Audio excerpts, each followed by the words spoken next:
मन से वाचा कर्मणा, मन में चिंतन करती और मुंह से हर समय लाला लाला लाला लाला कन्हैया कन्हैया बोलती और कर्म करती इन हाथों से जो उनकी हर समय सेवा में लगी रहती। तो 3 प्रकार की सेवा मनुष्य के लिए बहुत जरूरी बताई। वृद्ध हो, परिवार में अपने से बड़े हो, मनसा वाचा कर्मणा, यही सेवा उनके लिए मुक्ति का धाम है।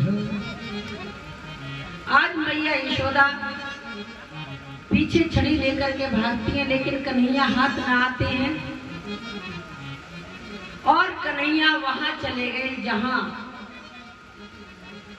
यमला अर्जुन, जो पूर्व जन्म में श्रापित नारद से जो कुबेर के पुत्र थे, वो दोनों वृक्ष बन करके खड़े थे मैया के आंगन। वहां एक ऊखल रखा था, उस ऊखल के पीछे जाके छुप गए। मैया ने कान को पकड़ा, धीरे से निकाला, कहा कि दायरी के अब तो तू मेरे हाथ में आयो।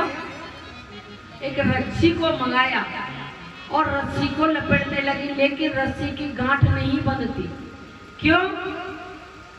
कि उस ब्रज में ऐश्वर्य बस रही थी। जब परमात्मा है, परमात्मा के लिए कोई गांठ नहीं होनी चाहिए। जब तक गांठ बन जाएगी तो परमात्मा कभी प्रसन्न नहीं हो सकते। लेकिन गांठ तो जब माता यशोदा के हाथों से नहीं बनती है, जब भगवान कृष्ण ने ऐश्वर्य को आदेश दिया कि हे देवी, मेरे ब्रज से तुम चली जाओ, मुझे तुम्हारी जरूरत नहीं है। क्यों? कि मेरी माँ दुखी हो जाएगी, मेरी माँ के हाथों से गांठ लगने दो। आज माँ भगवती ने गांठ बांधकर यशोदा मैया ने लाला को बांध दिया।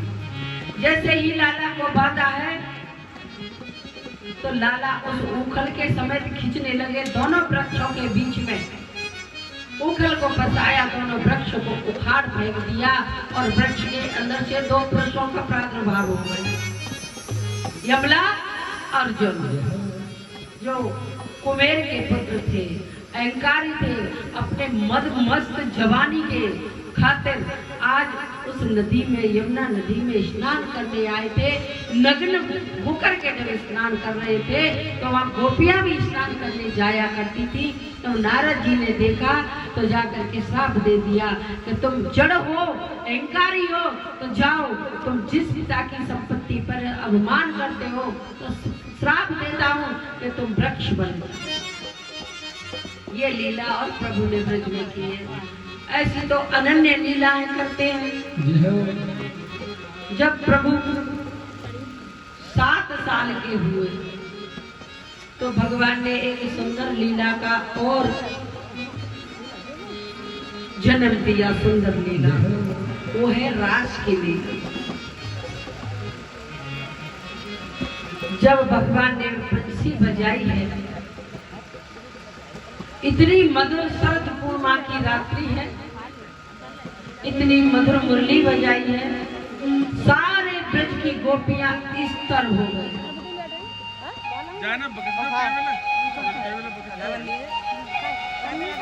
ये बंसी की महत्वता है कि जो भगवान के अधरों पर सजी है। एक सखी ने बंसी से पूछ लिया कि हे बंसी, तू हर समय प्रभु के अधरों पर क्यों सजी रहती है, क्या कारण है? अरे तूने कौन सा तप किया है? तो बंसी कहने लगी, हे सखी, जब मैं मेरे कुटुंब के सम्मिलित रहती थी, बांस का कुटुंब होता है पूरा, उसमें से मुझे काट दिया गया। जब मुझे बढ़ई के पास ले जा करके मेरे अंदर से छीला गया और छील करके जब मेरे अंदर से बिल्कुल पोला कर दिया और पोला करके उसमें से 6 छिद्र बना दिए।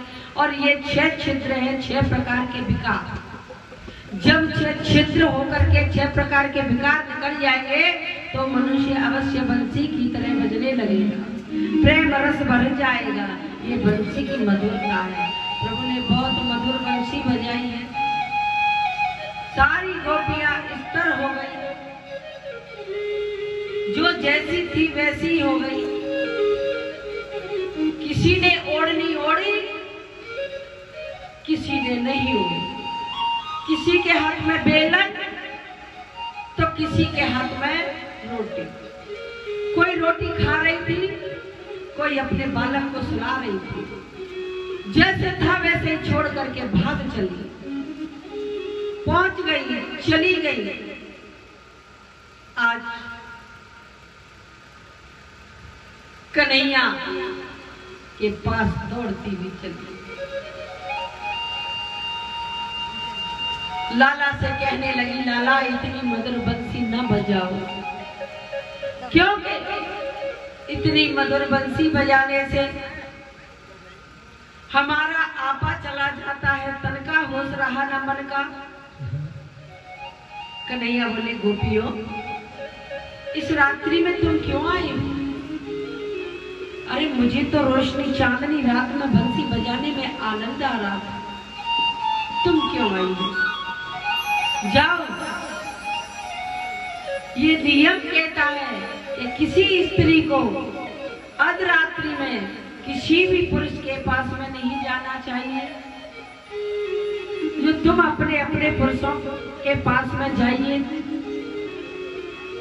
गोपियां कहने लगी, लाला प्रवचन तो बहुत देते हो, लेकिन एक हमारे सवाल का आप जवाब दो। आज गोपी कहने लगी कि लाला ये बताइए कि जब किसी को अपना असली पति मिल जाए तो नकली पति के पास में क्यों जाना चाहिए? कन्हैया कहने लगे, बात बिल्कुल सही है। जब किसी का असली पति आके हो गया हो तो मिट्टी के पति से क्या मतलब? भाई कोई परदेश में गया है, कोई परदेश में किसी का पति है और पत्नी उस पति की फोटो को देख देख करके ही भोजन करती है, उसी की पूजा करती है। और एक दिन उसका पति लौट करके जब आता है तो बताओ लाला, उस पति की पूजा करनी चाहिए फोटो की या असली पति की पूजा करनी चाहिए? कन्हैया बोले, असली पति की पूजा करनी चाहिए, मिट्टी के पति की क्यों? तो गोपियां कहने लगी, यही बात सत्य है लाला, हम अपने असली पति के पास आ गए हैं, क्योंकि ये तो नश्वर संसार के नकली पति हैं। ये तो इस पंचतत्व बने हुए पंचतत्व शरीर के पुतले के पति हैं, जो यहीं पर मिटता है, यहीं से बनता है। जब हमारी आत्मा के असली पति हमें मिल गए तो अब हम किस पति की अभिलाषा करेंगे? तेरी बंसी पे तेरी बंसी पे जाऊं बलिहार रसिया में तो नाच भी तेरे दरबार रसिया। तेरी बंसी पे जाऊं बलिहार रसिया में तो नाच भी तेरे दरबार रसिया। मैं तो नाच भी तेरे दरबार रसिया। तेरी बंसी पे जाऊं बलिहार रसिया में तो नाच तेरे दरबार रसिया। मैं तो नाच तेरे दरबार रसिया।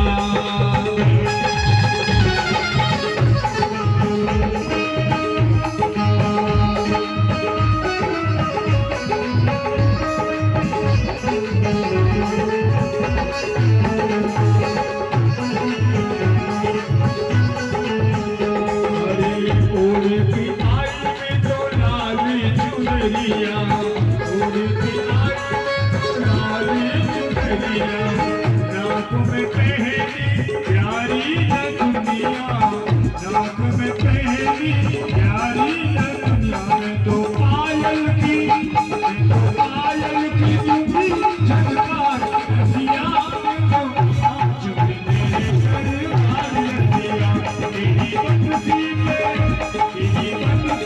जाऊं बलिहार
नई नवेली बने को गोपी नई नवेली।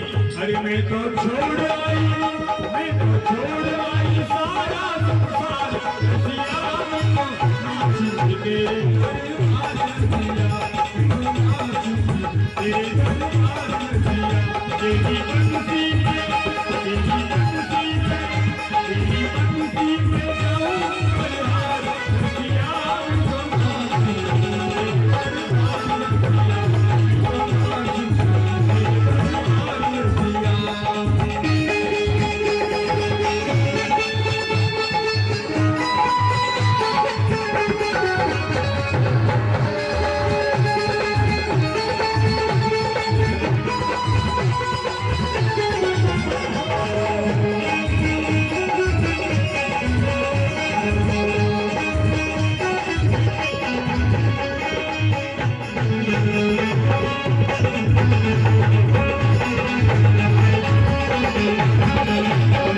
जब